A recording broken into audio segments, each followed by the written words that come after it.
morning, my name is Alisha Crutcher and I'm a licensed veterinary technician here at Chenoweth Animal Hospital. And we're going to demonstrate this morning how to give your pet sub-Q fluids if you should need to do so at home. Our volunteer of the day is Wally, our house clinic, or our house cat that I'm sure all of you know already.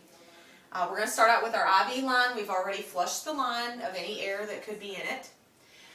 We're going to change out our needle. We want to do a sterile needle each time. Just attach it to the end there. Place your cat up on a surface that gives you an advantage. You don't want to do this on the floor beside the bed or next to the couch, somewhere where they can run and get away from you. So try to do it up on a surface where you're the one who's in charge here. And maybe lay a bath mat down, something to where they they feel comfortable. Give them a little bit of loving beforehand. Let them know that this isn't a completely bad experience.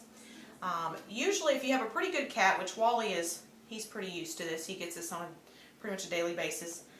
You can kind of scruff them a little bit with one hand, and then use your thumb and your pointer finger to kind of pinch the skin up. I tend to kind of look at it like you're pulling up a tent.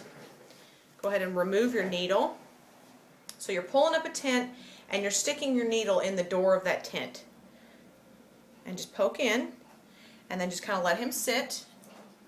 And then turn your fluids on. If it's running, if you're good, you won't feel it leaking anywhere. Sometimes these thin-skinned cats, you poke and it ends up kind of going through the other side, and that can be a little bit difficult. But if it's flowing, you'll have either a steady stream like this is really good. That means you've got a really good stick, or it'll drip. And you just pay attention to the top here as to how much you're giving. With Wally, we generally give 100. This entire bag is 1,000 milliliters.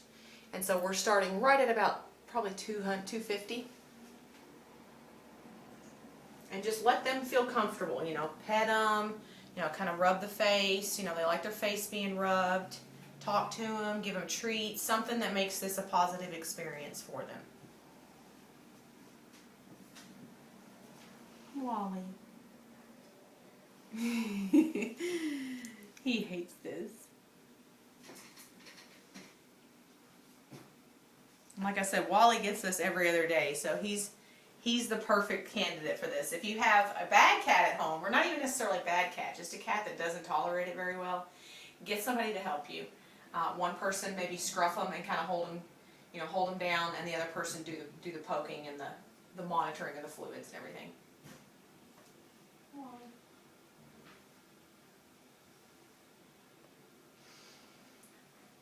We're right at about 50, so we're already halfway there.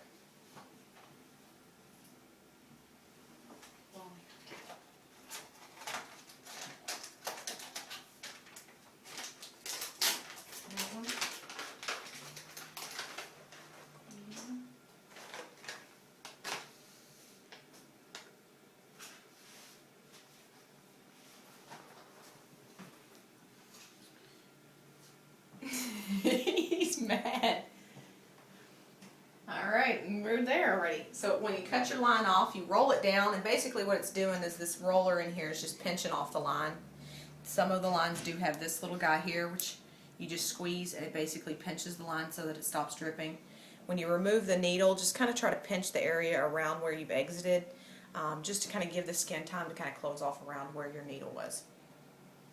Keep your cap on here. Always keep some sort of needle on the end of it to keep things sterile within the line. And then next time you administer the sub-Q fluids, just change it out for a new sterile needle. And that's it. We hope everybody has a good weekend and a good Halloween.